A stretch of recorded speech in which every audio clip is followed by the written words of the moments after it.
Has your home become overrun with children's books? Today, we're going to tackle all of them, coming up next.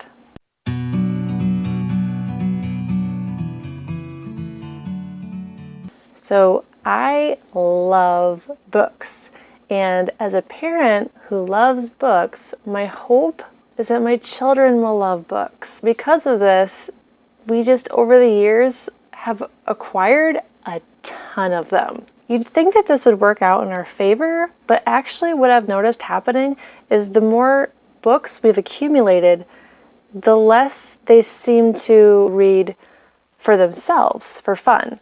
It seems like when there's an overwhelming amount of decisions, it's just easier to not make any decisions. So I decided that it was time for us to take a look at all of these books one by one and decide if these would be better off with somebody else.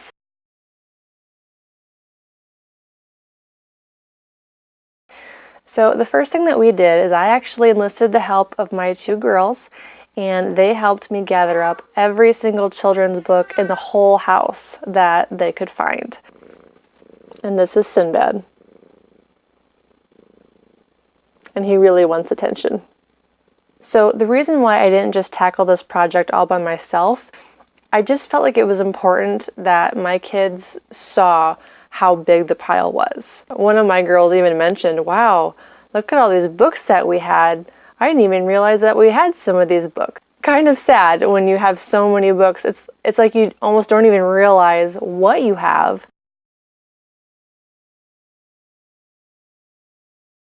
We did 3 categories to start out with. We did all of the board books, or books that were for sure my toddler's books. And then we did a section for books that encourage my children's faith, whether those are stories or devotions or their personal Bibles. And then the third pile was just everything that was left. So that pile was still kind of big.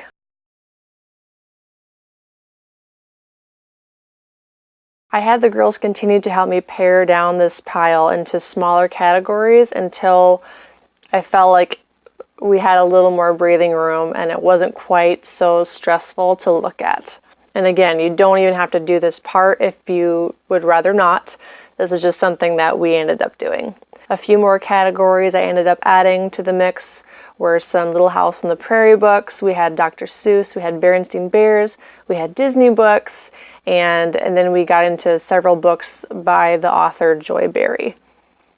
Doing KonMari with the books, it made sense because it really is just one thing you got to go around the house and find. It should be fairly easy to find all your books, hopefully, but the important thing here is that you find what works for you and for your family.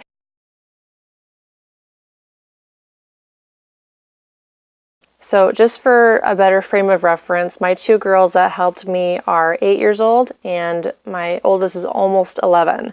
So honestly, they did a great job with helping out with this process. They already knew which ones were really special to them and which ones just didn't really mean a whole lot. And so it actually made the process easier for me. And my almost 3-year-old did help out a little bit as well. He had a lot of fun grabbing his books and telling me if he wanted to keep it or not.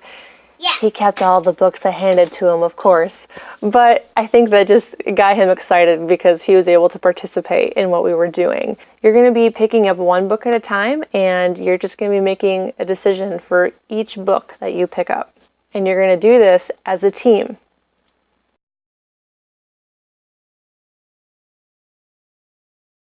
So for us personally, how we ended up doing this is I had my two girls sitting down with me and they took turns picking up one book. And I would tell them to either say yes or no. Super simple. Yes, I told them yes means that this book is super special to me. And the second thing to consider is I would really like to read this again sometime soon. They'll be saying no if it's something that just doesn't really mean a whole lot to them. If the answer was yes from either one of them, we would set the book to the side in a pile of books that we were planning on keeping. If they both agreed and both said no, then they would hand the book to Mom, and I would place the book into a donation box. You could also add, if you have one that's really, really nervous about this process, that you have a library card or you're going to get one, and that if there is one that you remember that you really, really miss, you could probably go find it at the library.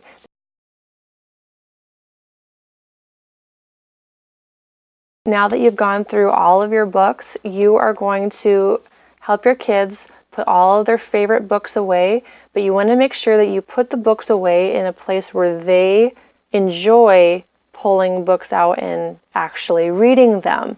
The closer that your favorite books are to, a comfortable space that you'd actually sit down and read a book in, the more likely you're probably going to pull out a book and sit down and read the book. You also want to put some of their favorites, or maybe a few that you held on to off to the side that you would like to read to your kids sometime soon. And this is important. You don't want to forget to get that donation box out of the house sooner than later.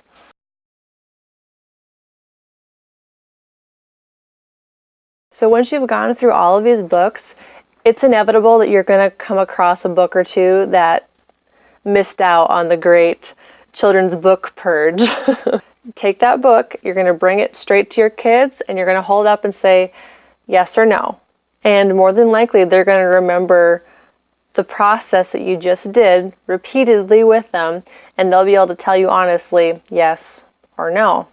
Now, the thing about books is they do make an awesome gift. I love it when people give my kids books because I love books. Now, I don't want you to worry about books that are coming in as gifts. The books that we're going to be focusing on for this purge are the ones that have been collecting dust for a long time.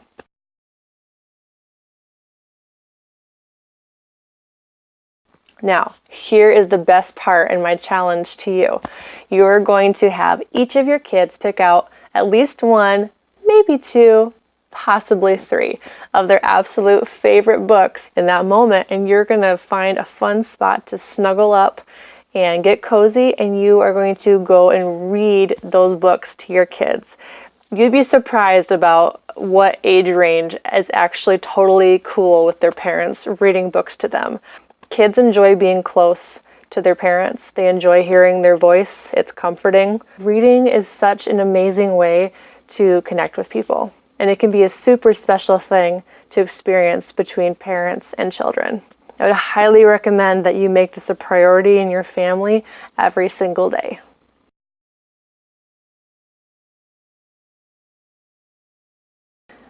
Another thing to remember about books, again, is they really are easily replaceable. They're a dime a dozen. If you've got a library card, you can access pretty much any book.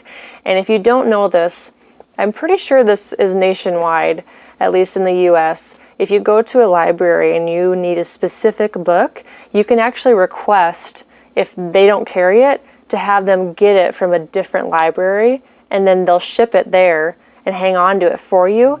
So literally, you can get almost any book at a library for free. You can borrow it whenever you want.